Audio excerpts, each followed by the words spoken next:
Hi everyone, I'm Noeleen Jones. I'm the Deputy Head of LUMS Careers for Work-Related Learning.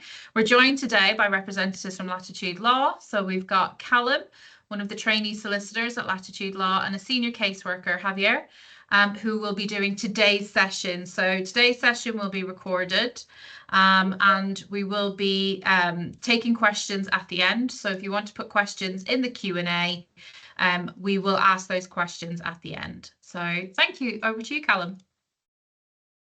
Perfect. Thanks, Noeleen. Good afternoon, everyone. Yeah, myself and Javier today are going to have a discussion with you today about the most common routes for students who are looking at graduating soon, with a particular focus on the graduate visa and skilled worker visa. You'll see we've kind of set out a little slide there. I hope everyone can see it. That sort of breaks down the visa routes based on whether you completed your course and whether you haven't completed your course. Most relevant for the discussion today is going to be the skilled worker and graduate visa, because those are the most popular, and obviously, you being students intending to finish your courses, that's going to be most applicable to you. But we will brush over some of the other available options as well, just very briefly. So to get started, Javier is going to go through the graduate visa, and then I'll take the second half of the presentation and discuss the skilled worker visa. So yeah, over to you, Javier. Yeah. So yeah, my name is Javier. I'm a senior caseworker at Latitude Law. Yeah, we're going to go through the graduate visa that I think is one of the most preferred options for you upon completion of your course. Essentially, the graduate visa is open to all international students who have completed an eligible course. This is, you have completed your degree level or above in the university. You can show evidence of that, and you are mostly eligible for the graduate route. All the successful applicants under the graduate visa can stay and work in the UK for 2 years, but you will see also that it's 3 years if you have completed a PhD or other doctoral qualification. The downside of the graduate visa is that it cannot be extended, and it doesn't qualify for the it will not qualify if you previously held permission under the doctorate extension scheme. So this means that when you complete the 2 years or the 3 years under the graduate route, you need to switch to other option. Maybe you're working and you can switch to a skilled worker visa. Maybe you have family, you have started your family here in the UK, you can also switch to those options, but you cannot get an extension on the graduate. The other highlight of the graduate visa is that this route does not lead to settlement, although the permission as a graduate can count towards a future 10-year long residence application. So what this means is that, for example, when you finish your graduate route, you switch to another permission, not always, you cannot count that the time you have spent on the graduate towards settlement. To count this time, you will need to meet some specific conditions. Yeah, to be successful on a graduate visa application, you will always need to meet the validity, suitability, and eligibility requirements. Then we will go a little bit about the validity requirements. So essentially, the first one is to use the correct application form, and the correct fees need to be paid for the application. This application has a home office fee of £822, and then you will also need to pay the immigration health surcharge that is of £1,035 a year. So if you're going for the 2-year option, you will pay £2,070, and if you go for the 3 years, you will pay £3,105. Then the dependents, if you have dependents, they will also need to pay the immigration health surcharge. That is a little bit cheaper. Is £776 per year.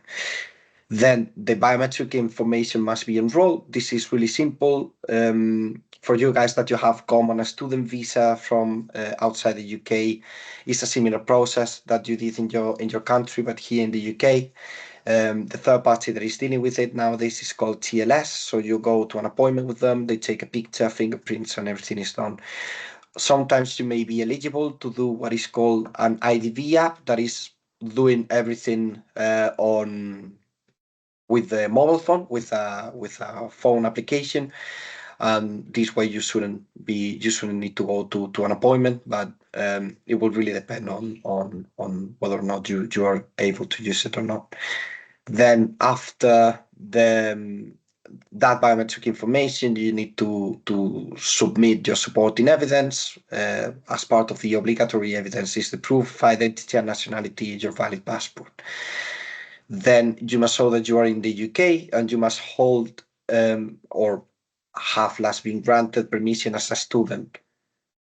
Then you need to show also some specific evidence, but just for those who have been awarded a scholarship or a sponsorship for fees in the past 12 months.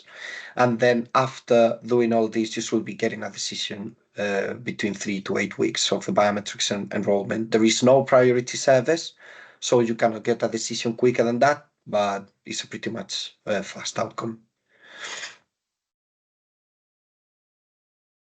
Then the suitability requirements, this is common to most of the immigration routes and is more about your character and conduct in the UK and other countries. You must not be in the UK in breach of your immigration laws or be on immigration bail. So essentially, we strongly encourage to submit this application before the student visa expires, because if not, you wouldn't meet the suitability requirements. You also must not fall for refusal under what is called the general grounds of refusal. That is criminal records, using false documents or information, trying to deceive the Home Office in the past, even criminal convictions in other countries that can lead to issues on the suitability requirements. And also there is a general grounds for refusal. In the general grounds for refusal, you can also see that there is a provision of having outstanding NHS debt for at least £500. So although all the money you have outstanding with the NHS and everything, it needs to be paid before submitting the application.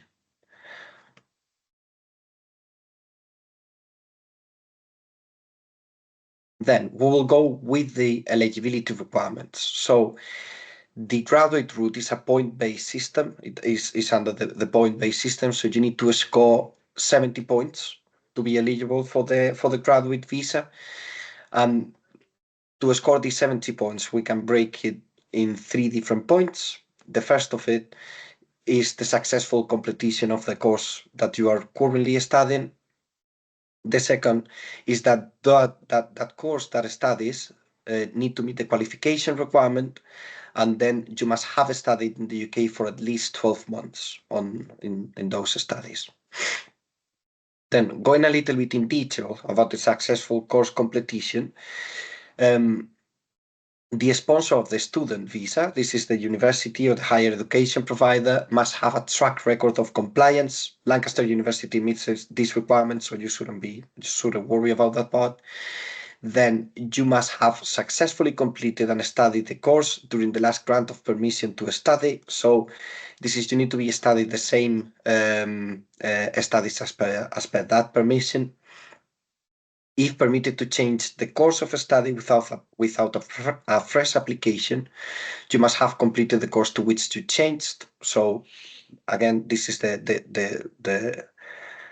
basis of your permission. And the university must notify UKVI that you have successfully completed your course. This is usually done automatically, but if not, you can also change the university when you are submitting your graduate visa application.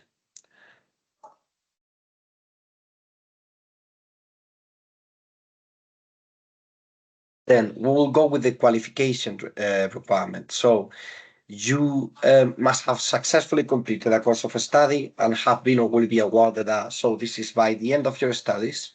You need to be awarded either a bachelor's degree, a postgraduate degree, or another relevant qualification. You will see here a list of examples, like a law conversion course, a legal practice course, bar practice course, that are also relevant to this purpose. So you must have secured this qualification during the last grant of your study permission, unless this was to undertake a student union sabbatical officer. So this is those applications are quite complex because you must have completed in student permission held before this student union sabbatical officer permission in this case.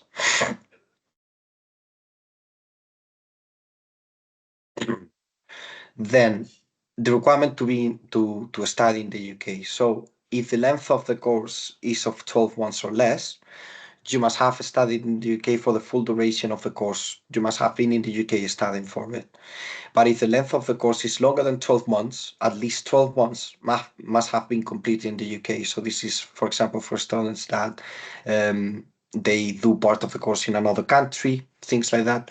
So they need to be careful in confirming that they have been at least 12 months in the UK studying.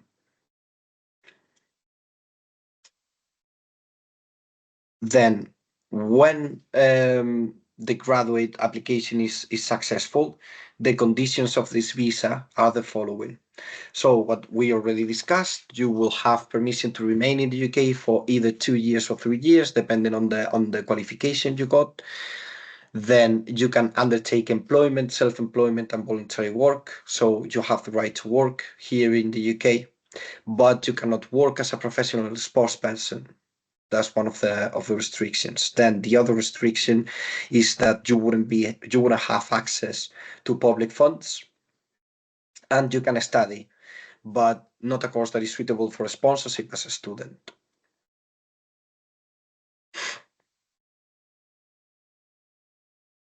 Then what about your family members if you are going with the graduate visa option? So your partner and children will be able to apply, but you will need to show additional documents, essentially showing that you have a relationship with this person. So with partners, they will also need to meet the relationship requirements. The relationship needs to be genuine and subsistent.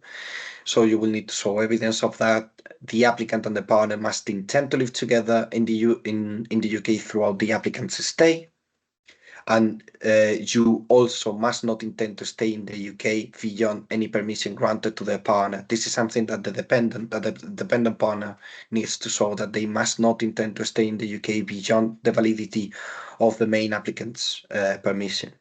Then the children is similar. They need to be under 18 at the date of application. They must show that they are not leading an independent life, and that there are suitable arrangements for the care and accommodation in the UK, essentially that you have a place to accommodate them and financial means to provide for them. Sorry. Then what will be the benefits of using the graduate route? So as we were saying in the previous slide, you will get the permission to work at any skill level. So you can start working in the UK and start building your employment experience in the UK. And this will also provide you more freedom in the sense of you can essentially choose who do you work for. You will see in the skilled worker visa that part is a little bit different for the skilled workers. And then the other option is more of our experience dealing with other clients. Some employers prefer to employ graduates in the sense of kind of trying them out and then seeing if they are eligible for a sponsorship. Some other employers, obviously, they do they offer the sponsorship straight away, but others prefer to employ graduates first. Then the third benefit for the graduate route is that it allows you to switch to another immigration category, as we were discussing at the beginning. And this option you will be switching can lead to settlement. For example, you can switch to a skilled worker visa that leads to settlement. You can also switch to a family visa if you're eligible, and that will also lead to settlement. So those are the three main advantages of the graduate route. And the documents a graduate should provide. Well, I was more or less hinting about the documents you should provide, but here you can see a brief list of what you will be providing.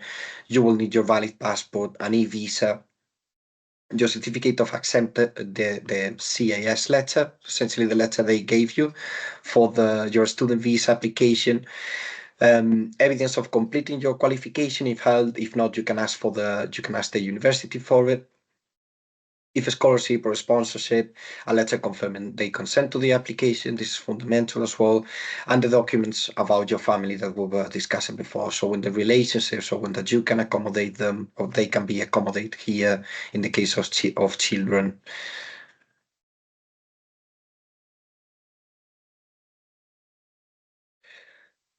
And yeah, here we have a brief Q&A about the graduate route. So, for example, one of the most common questions we have, can a student submit a graduate application before receiving the final results? So the student sponsor, in this case, the university, must notify UKVI by the date of application that the student has completed the course. If UKVI don't receive the notification, UKVI will contact the sponsor instead. They will contact the university and confirm whether or not the student have completed the qualification.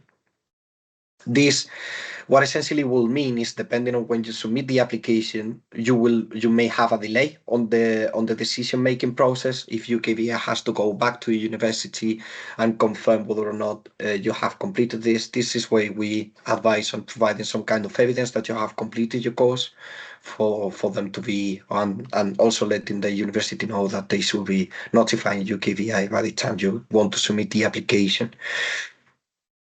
Then can a student submit before all course fees have been paid?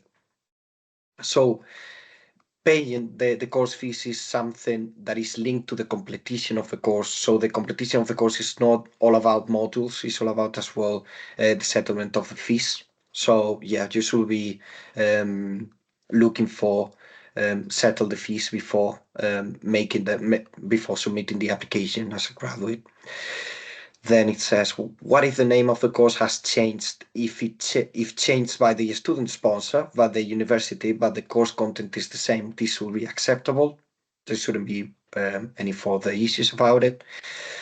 Then the fourth and last question we have here is, can I travel outside the UK after I have completed my course, but before I submit my application for a graduate visa? So you should be able to travel outside the UK during such period, but when you should be in the UK when you submit the graduate visa application. So if the course completion date is way earlier than the date you have on your certificate of acceptance of studies, there is a risk that the Home Office may curtail your leave. So you need to be really careful about it. So if you have completed your course, but you are not yet ready to submit your graduate visa application, you need to be in the UK by the time you submit your graduate visa. And also you need to pay attention of the date of your completion date and the date you have on your cash letter for the Home Office not to give you issues about it.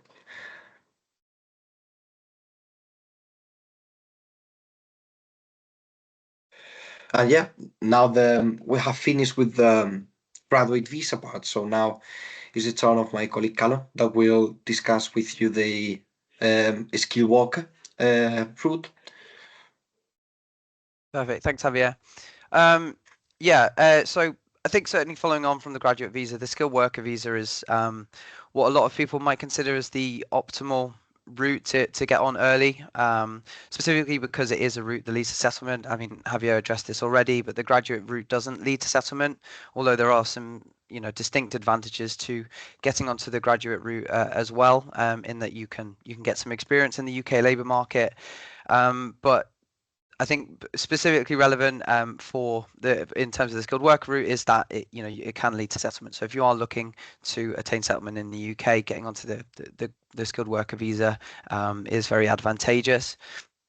The first thing to note about it is this is a sponsored role. So similarly to how you are in the UK as a student, being in the UK on the basis of being a skilled worker is based on the sponsorship of an employer in the UK that holds a sponsor license.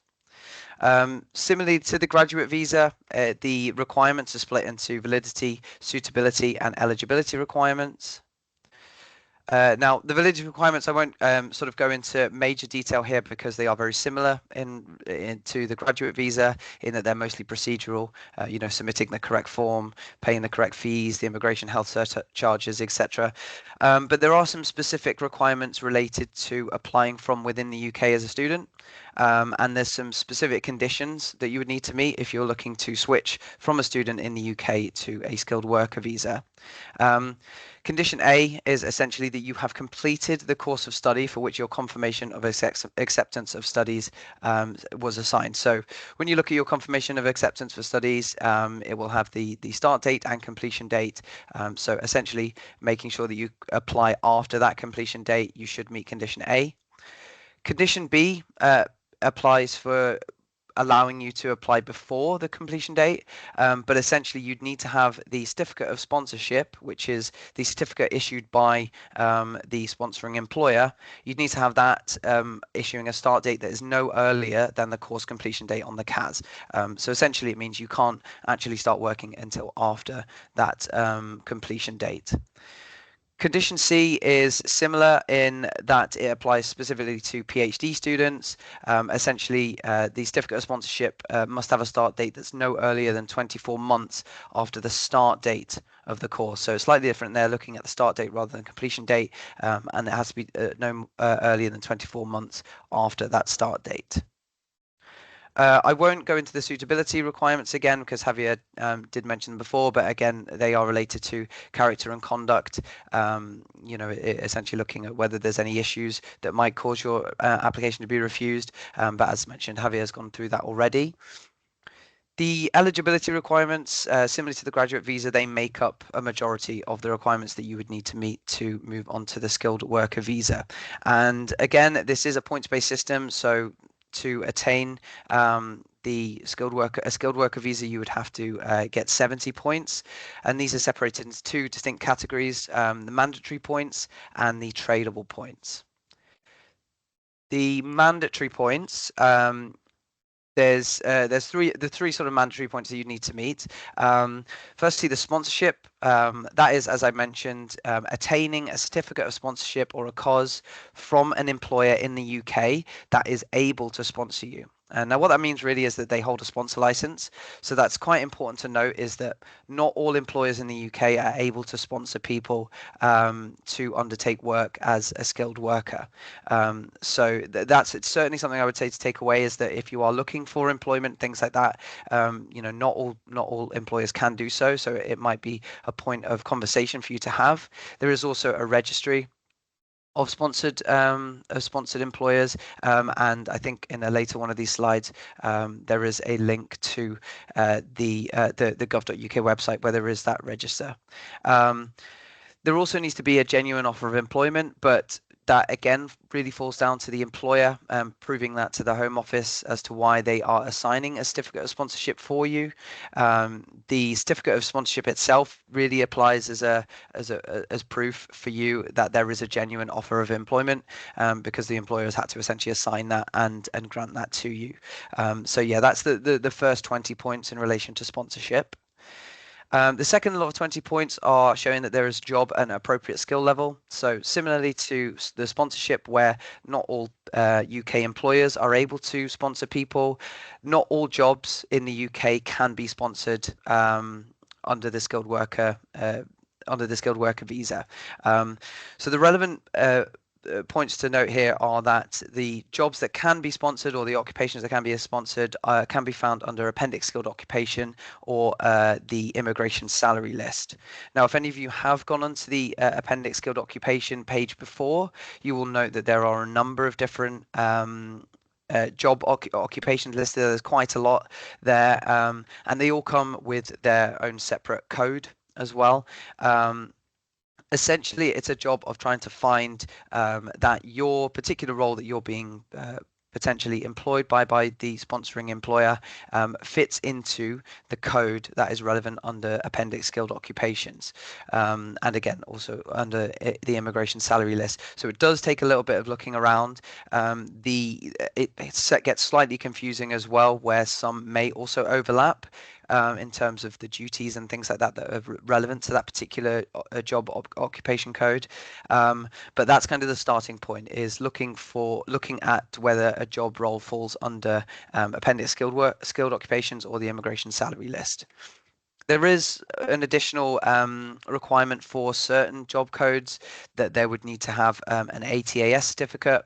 Essentially, this is being certified by the government that you can work in certain roles, and these generally apply to, you know, scientific or engineering roles, things that might require some sort of clearance.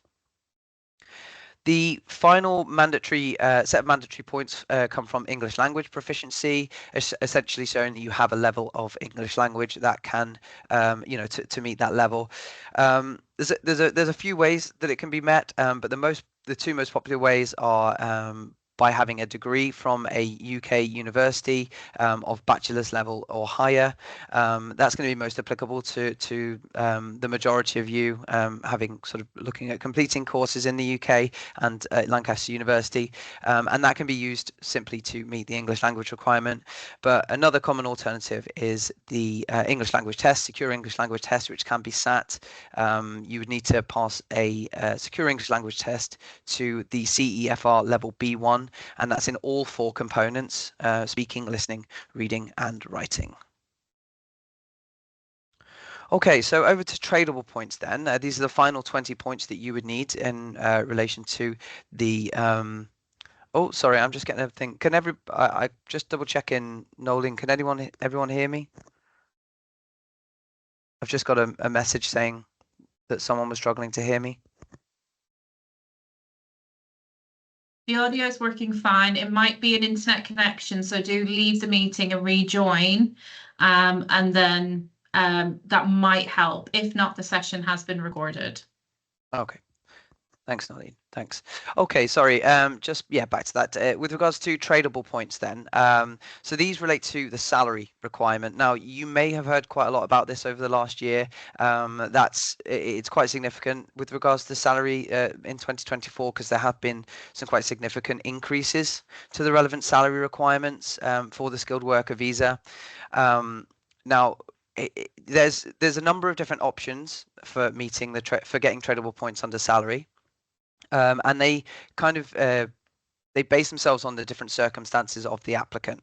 Okay, so the general sort of level of salary under option A, there's a £38,700 base salary, or you would need to have a look at appendix skilled occupations for, again, looking at that occupation code, and there will be for each occupation code a going rate. And what you need to look at is whether the going rate is higher than the base rate of £38,700, and if it is, that's what you would need to be paid for that occupation code to get those tradable points. Okay, so that is the kind of like the option A, which is the more general of options, but there are different options available which allow, based on the different circumstances of the applicant, which allow for certain concessions on the salary. So option B is for those holding a PhD relevant to their job that they are applying under. They can rely on a base salary rate of 34,830 or 90% of the going rate for that code, whichever is higher. So again, it's going back to the occupation code. If you have a look at the occupation code, you will see the going rate, and you will also see a 90% going rate as well. And again, you'll see 80% and 70% depending on different options. Oh, sorry. Option C. These again apply to PhD students, but specifically those in a STEM subject. The base rate for that is £30,960 or 80% of the going rate for that code. Again, whichever is higher. Option D is slightly different. This goes back to a different list to appendix skilled occupation, looks at the immigration salary list. You may have previously heard of it being called the shortage occupation list, but again, that was changed earlier this year. This allows for a base salary rate of £30,960. Or the going rate for that code, but there isn't a discount. There isn't a percentage discount related to the immigration salary list. So you would simply look at it and look at the going rate and just double check whether it's higher than £30,960. Now, the one that might apply to a lot of you, or that you might have heard of already, is option E, which is the new entrant salary rate. This essentially allows for a salary of a base rate of 30,960, or 70% of the going rate for that code, again, whichever is higher. Now, this applies to people who can be considered a new entrant to the UK labour market, and so it's particularly applicable to students, but it's also applicable to people under the age of 26. Now, when it comes to the rules on students, the wording of of how it applies is quite important, because it specifically says that most recent permission, other than as a visitor, must be under Tier 4 General or the student route, and that the permission must either be current or have expired less than 2 years before the date of application. That second part, with relating to the 2 years, actually means that it allows for people who are also in the UK as a graduate to rely on on option E for the new entrant salary rate. But there is a slight caveat to that in terms of how long a graduate may be able to rely on the new entrant salary rate. So obviously there's a clear advantage here to employers in that they can pay people on the new entrant salary rate a lower figure, but it's important to note that the new entrant salary rate only applies for a period of 4 years. So essentially, if you do apply, they would issue a certificate of sponsorship for however long it was. If they wanted to offer it for 4 years, they can only offer the new entrant salary rate for that period of 4 years. However, any time spent in the UK as a graduate will account to those 4 years. So for example, if someone isn't able to apply for the skilled worker visa immediately and moves on to the graduate visa, and they spend, say, a year under that graduate visa, if they are now in employment with someone who wants to then sponsor them and to switch over to the skilled worker visa, if they've been here for a year, they could then only rely on the new entrant salary rate for a further 3 years. This is something that we're seeing a lot with employers. They are hiring students, particularly as graduates, because they can get some experience in the labour market and then move them on. But it's just important to note that you will only be able to rely on the new entrant salary rate for 4 years, and then if it gets to that sort of that 4th year, you would then have to move on to a cause with a higher salary rate.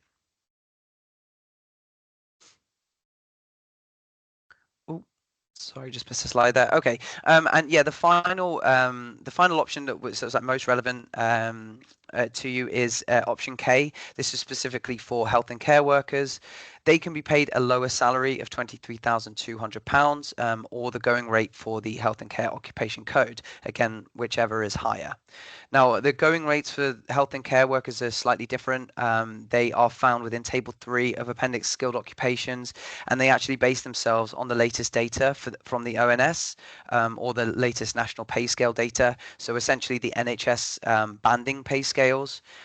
So again, it's quite specific, but there's a number of different bandings from the NHS, and those are the applied going rates, rather than the particular job having a code and then having a going rate itself. You'd actually have to look at the specific banding for that NHS pay scale. So those are all the kind of like the points-based assistance, but there can be some other requirements related to the skilled worker application. There is a financial requirement, but in consideration of many of you being students and maybe looking to apply immediately out of university, if you've been in the UK for 12 months or more, you will automatically meet the financial requirement. If you've been in the UK for less than 12 months, or if you're applying to enter the UK as a skilled worker, you would need to meet the financial requirement, and you can do so by showing that you have at least £1,270 in your account for 28 days. It is also possible for an employer to certify maintenance for you. Essentially, they would do so by confirming that on your certificate of sponsorship. They can then that essentially means that they would cover your expenses for those sort of first 28 days in the UK. Yeah, I mean it's a lot of money. There does tend to be sort of like some documentary evidence related to it, but it's only really applicable, as I said, to people who have been in the UK for less than 12 months or applying to enter. There is also a criminal record certificate requirement. This is only applicable to certain job roles, for instance, social work or things like that. But it's just important to note that, it's worth checking whether a criminal record certificate might be applicable to the particular job code that you're planning to apply under. If you are granted leave as a skilled worker, then as I mentioned, generally it can be between sort of 3 to 5 years. That's often what employers will sponsor you for, and that is why you can get it granted as either 3 or 5 years, because it's basically how the start and completion date that is put on the certificate of sponsorship. So it's the length of the role that the sponsor is wishing to sponsor you under. There's no access to public funds, and you are only permitted to work in the role that you're being sponsored for, although supplementary employment can be undertaken provided that it's no longer than 20 hours a week. You can undertake voluntary work and you can study, but it's important to note that these kind of roles don't interfere with the role that you are actually permitted to be in the UK. The employers are meant to update the Home Office based on any excessive absences, to update you if you've not been abiding by the hours that you are supposed to undertake as part of that permitted role. So that's why it's key that any sort of supplementary work, voluntary work, studying doesn't interfere with the work that you're permitted, that you would be permitted to undertake in the UK on the basis of a skilled worker visa. As I mentioned at the start, it is a 5-year route to settlement. So, if you are granted leave for 3 years, you would then need to reapply, get a new cause, reapply for a further 2 years to then be able to reach that 5 years, and then apply for indefinite leave to remain. Once you attain indefinite leave to remain, you're no longer under that kind of restriction of having to work for the same employer. That's often one of the reasons why some people might move on to another visa route. Is because they want to move to another employer or don't want to have those restrictions. But yeah, it's just worth noting that once you get to indefinite leave to remain, you don't actually need to work for that same employer. So similarly to how Javier had set out his slides, there's a number of documents that you would be expected to provide. You're looking at a valid passport. There's the e-visa. This is, I'm sure many of you are aware, this is the new system that is coming in as of the 31st of December of this year. Having access to the e-visa, showing that you have legal status in the UK to apply. If the financial requirements if you do need to show financial requirement, there are a number of specified documents you need to provide. Similarly, with regards to the English language requirements, and again, if the occupation code requires a criminal record certificate, then you may need to attain that. Again, if you're in the UK on the basis of a scholarship or sponsorship, then you need to provide consent from that awarding body, that they consent for you to make that application. And if you're looking for dependents to apply as well, there's additional requirements for them and also additional documents that are specified that would need to apply. So that is, that we won't go into dependents on a skilled worker much here, but it's just worth noting that there are additional documents and requirements. So one of the common things that we get asked about in terms of students looking to move on to skilled worker is about the work conditions. Now, just in general, I'm sure many of you are aware of the conditions for working as a student, but I'll just briefly go over them here. Generally, it's only really permitted to work as a student for part-time up to a maximum of 20 hours a week, but that's specifically during term time. It can be full-time work during vacations, and that is inclusive of that period before actually starting the course when you enter the UK. Other times when work can be permitted is if it's part of the course, if it's a placement as part of the course, or if it's full-time work as a postgraduate doctor or dentist on a recognised foundation programme, or as a student union sabbatical officer for up to 2 years, provided that the grant of leave is based on that purpose.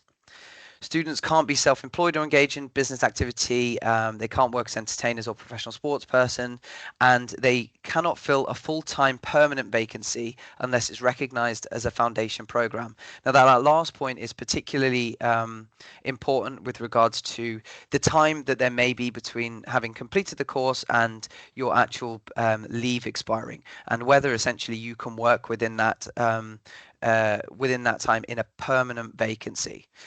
Generally, the answer to that is you can't, and it would need to be a fixed term contract. Now, what we often see with employers is that they will offer students a fixed term contract until the point that they can then apply for the skilled worker visa or the graduate visa. Once you've submitted an application for a graduate visa or a skilled worker visa, you can then work on a permanent contract, and then obviously if you're successful, your contract continues. As a reminder there with regards to when you would actually be able to apply the graduate visas on successful completion, and in most cases for the skilled worker visa it is on completion. Believe I just had a few questions and answers. Yeah, so just a few brief questions that we do often get asked. I mentioned it before about the registry of licensed sponsor holders. So there is a link there for employers that do hold a sponsor license. So you may want to refer to that when you are potentially looking for employers. Again, how do you know if a job is eligible for a skilled worker visa? Again, appendix skilled occupations is generally where you'd need to look. There's also the immigration salary list as well, but appendix skilled occupation has got a majority of the occupation codes. What information or documents are required to establish a genuine vacancy? Again, these include things like job advertisements, interview notes, CVs, job descriptions. Again, this more falls down to the employer when they are assigning or requesting a certificate of sponsorship to then issue it to you. But it's just worth noting the kind of things that would be required to show that there is a genuine vacancy. Is it possible for someone to switch employers from a skilled worker route? Yes, it is, but you would need to make pretty much a whole new application. You would need a new certificate of sponsorship, and you would need to make an application to change your employment, a new skilled worker application. So yes, it is possible, and by doing so you do remain on that route to settlement of 5 years. It doesn't restart the route again, but you would need to make a new application, and you can't start working for that employer until that application has been approved. Okay, so I did mention that we would just briefly go over some other options. Again, I will only very briefly mention these. Javier already mentioned one about family members. If I'd say generally this applies to people who may have a partner that is a British citizen or is settled in the UK. They can essentially apply to become a partner or other family member. The kind of advantage to that route specifically is that it is a route to settlement, which means after 5 years of holding leave under that route, you can apply to settle in the UK. And again, there's no restrictions on the particular work that you can do, comparably to the skilled worker visa. So there's some advantages there, certainly. The Innovator Founder and the Global Talent visas, these are both endorsement-based visas. You essentially need to attain endorsement from external bodies. For an Innovator Founder, it's based on whether you have a viable business plan.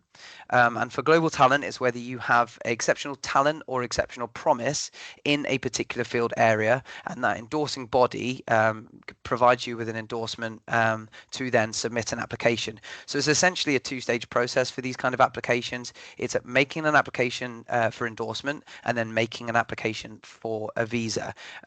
They are, I would say, quite complex. They are quite rarely used because of kind of the higher threshold, but they are quite good visas in the sense that depending on the type of endorsement, you can be granted settlement after holding that visa for 3 years. So they are worthwhile, but again, because of the kind of level of because of the threshold, they can be quite complex, and there's a lot of documents that need to be provided to those endorsing bodies. And I think that concludes everything that I had in the skilled worker category. We've put some links there to the gov.uk website about graduates and skilled workers, but also some links to our website about graduates and skilled workers, should you want to read a little bit further about that. I think we may have some time for some questions as well. So yeah, I'll hand you back to Noeleen. Yeah, if you've got any questions, you can put them in the Q&A section. That would be great. There was one question in there which I've advised. If your question is related to your student visa, then we do have a visa team at Lancaster University. So you can speak to them about anything to do with your visa. And I've put the link in the chat so that you can see what the visa team. So they anything related to extending your visa or deadlines, vivas, being close to your visa expiry date, that kind of thing, have a chat with the visa team about that. The other question that's come in is about what counts as business activities or being self-employed on the student visa. Yeah, I mean, I would say it's certainly self-employment, acting as a sole trader. If you've got a business that's acting, then I would say you'd have to be careful to ensure that you aren't breaching any conditions as a student. So I think it's difficult without sort of knowing exactly what your potential business activity is, but it would sound like you probably need to be careful if that is something that you're undertaking, that you're engaging in.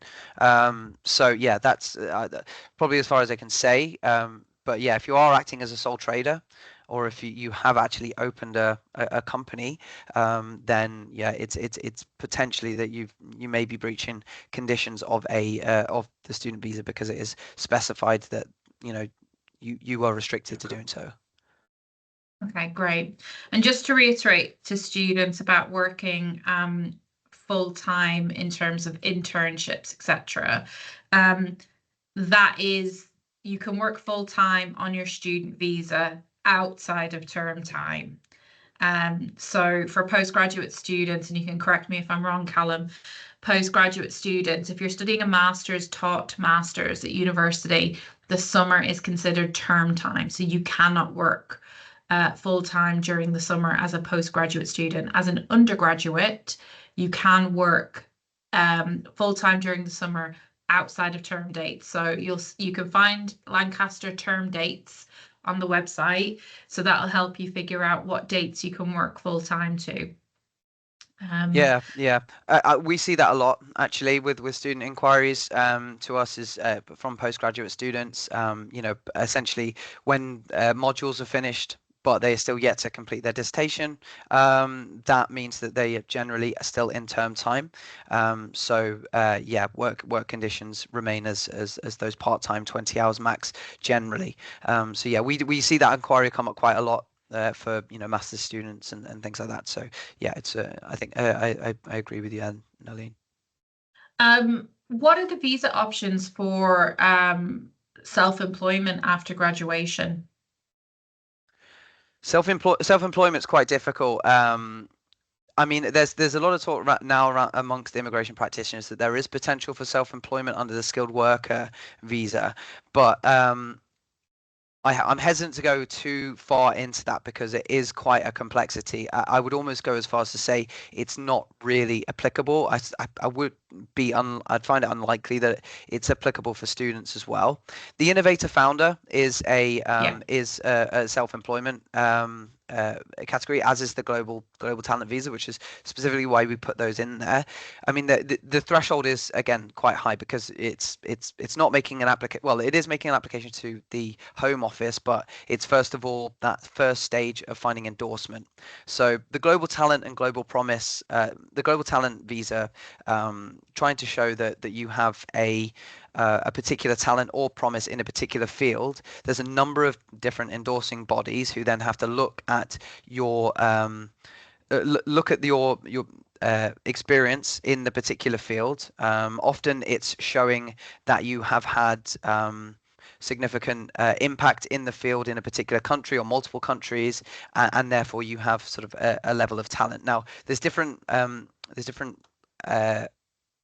there's different requirements for each endorsing body, but that essentially is why it can be quite complex. Similar for the innovator founder, but it's based on having a viable business plan that is then endorsed based on that business plan. So it's a high level, but that is, yeah, essentially I would say the most common of self-employment routes for the UK. And if you are interested in setting up a business and you're looking at the innovator founder, we do have work in progress on campus. I'll put the link in the chat in a moment. And they do help with that. So we do have a dedicated service that will help you with your business planning and support you in that aspect of self-employment. Another question's come up. So if they've been on a skilled worker visa, switch to the student visa, can they then utilize option E? I see. If they, oh sorry, so if they've previously been on the skilled worker visa, but then moved and then started studying again, and now looking to go back onto the skilled worker visa. Yeah, That's an so they've got interesting skilled one. worker, student, skilled worker. Yeah, I don't think that it would preclude them from relying on option E, because option E, the sort of the rule requirements are that you must have held permission in the last sort of permission would have been as a student. So I can't see that there would be any issue for them doing so. I'm just wondering if, yeah, it's a good question actually. I might need to get back to you on that, Noeleen, just to confirm. Maybe if you just make a note of who asked that, because so that I can confirm that with my colleagues. I don't know, Javier, if you've got any content. I'm just thinking with regards to the new entrant, if they already had the new entrant rate from the previous old rules, whether that would have any impact on them doing so. I can't see that there would, based on specifically how the rules are worded, but potentially there are. So yeah, Javier, unless you think I'm incorrect there, maybe we'll check with our team, and I'll get back to you on that, Noeleen, because it's an interesting query. Yeah, no, I agree. Especially for the new entrant, but we'll need to double check that. Yeah, it's an interesting query though. I can't say that I've come across that before. I can't see that the changes to the rules are going to have any impact on that. You know, I'm presuming this person has been was a skilled worker under the previous rules before April this year. Yeah, we'll have to have a check with that, and I'll maybe send our answer to you, Noeleen, in an email if that's okay. Yeah, no problem. This is another one that I'm interested in knowing the answer to, because I know that there's no, I can't find a clear answer because this can be interpreted in different ways. But can time spent during the graduate visa, does that fundamentally count towards the 5 years that you would need when switching to the skilled worker route? Or would once you switch to the skilled worker route, would you start your 5 years on that E from scratch? Yeah. So the 5 years is applicable. So whenever you start a new immigration route, so I'd say partner or skilled worker, we'll stick with skilled worker here. You begin that route as on the 5-year route to settlement. The graduate visa, as Javier mentioned, is not a route to settlement. So if you are here as a graduate visa, when you switch to a skilled worker visa, you would then begin that 5-year route to settlement. So it doesn't fall under that 5 years. You would essentially be starting a new visa route with a new route to settlement. Now, what have you mentioned before about the graduate route can be used as part of the 10-year route. Essentially, there's options out there for people who have been in the UK for a period of 10 years lawfully to then apply for indefinite leave to remain. So in certain situations, particularly relevant to PhD students, if they've been here, through the entirety of their course studies, they could attain, once they've got a graduate visa, they could attain 10 years of living in the UK, which essentially they could then apply for indefinite leave to remain based on long residence. So whilst the graduate visa won't go towards those 5 years as a skilled worker, it could be used under the 10-year long residence. Yeah, the graduate route is just specifically required to not be a route to settlement. Okay, great.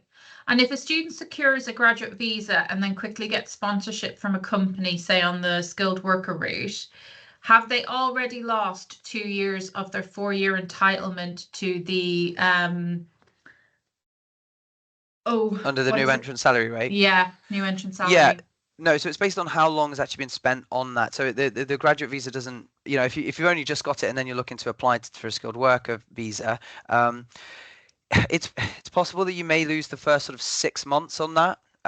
It depends on when the application is submitted, obviously. So if you spent a year as a graduate, then you would lose that year to rely on the new entrant salary rate. But it's not usually done in half. So I would imagine that you may potentially lose a year off that. I'm just trying to think because the Home Office does operate in half years for some things. So, for instance, the immigration health surcharge that operates in every half year.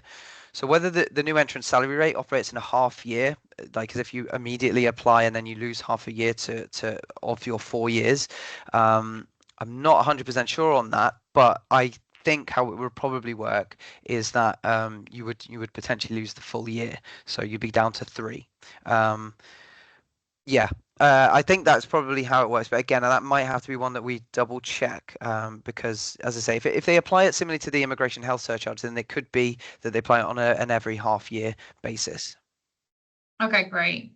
No, that helps because I think it's not clear guidance on how much of the new entrant salary gets it's used, not. whether it was the It's full not 2 clear. years or 6 months or and obviously that matters to employers as well because they use that in the sponsorship.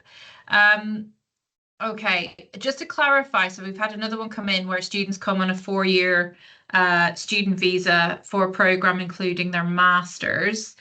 And they're asking if they switch to a 3-year, so they decide not to do the extra year masters and want to do their masters elsewhere, would they need to reapply for a different student visa for that new masters? And the answer is yes, because if it's at a different institution, you would need that institution to be your sponsor for your visa. That's correct. Yep. Yep. Yeah. And yeah, I'd also encourage that person to have a discussion with the university as well. Yeah. Check if you can apply to switch from inside the UK. You know, often there's limits on switching to the UK from one student sponsor to another. So it's just worth, I would say, discussing that with the university that you intend to move to and about sponsorship. But yeah, completely correct there, Noeleen. Yeah, you would need to get a new sponsorship. Brilliant. So by completing a degree or a master's degree in Lancaster, not previously having IELTS scores, do they meet the English language requirement for the graduate visa and skilled worker visa by having the master's and not an IELTS? Yep. That's yeah. If you can meet the English language requirement for by completing a bachelor's degree or higher from a UK institution. So if you've got a degree from Lancaster University, you'll meet the English language requirement. It is only required for the skilled worker visa, essentially, because a graduate visa requires successful completion of the course in a UK institution. So essentially, you would always meet the English language requirement there. Skilled worker visa, it's completion rather than successful completion. I know that sounds a bit strange, but it essentially means that you wouldn't specifically have to have successfully completed the course for a skilled worker visa. So you may need an IELTS or other equivalent English language test. And just to clarify as well, because there are a couple of questions around visa extension. So if a student's extended their student visa and their CAS for their PhD or for other programs, that doesn't impact on their ability to apply for the graduate route. No, I mean the graduate route is based on them having completed the last sort of permission on their CAS. So I'd say any sort of extensions, you need to ensure that you have been issued with a new CAS. So discussing that with your university, that is the basis of your sponsorship, not the previous sponsorship. So extensions essentially based on the current CAS, and then you would apply on the graduate visa once you have completed the actual course, or successfully completed, I should say. Yeah, because you'll need to provide proof that you've successfully completed the program that you applied to be in the UK for. Because I think that's another one, that if a student applies to do a degree and ends up leaving with a certificate because they've not completed the 3 years, that may impact them being able to apply for the graduate route because they've not successfully completed the program that they came here to study. Yeah. Okay. I think that's all the questions. Thank you so much. We've put you through your paces today. Not a problem. Not a problem. Thank you so much for clarifying all of that. The session has been recorded. We will share it with those who've registered. So if you have registered, we will share the link to the recording. And yeah, thank you so much for attending today. Hopefully that's clarified some of your questions. If you want more information, UKISA website is a really good website, Working After Studies. I've just put the link in the chat there. So they will be able to help you as well, kind of talk about the different visa routes. And if you want to set up your own business in Lancaster, then we do have Work in Progress, which is the team that help students setting up businesses. So I'll put that in the chat as well. And that's something that you can, and they support as well the Innovator Founder visa. So that's everything. Thank you, Callum. Thank you, Javier. Have a great day, everyone. And we look forward to seeing you at the next visa update. Thank you. Perfect. Thanks, Noeleen. Bye. All the best. Bye-bye. Bye-bye.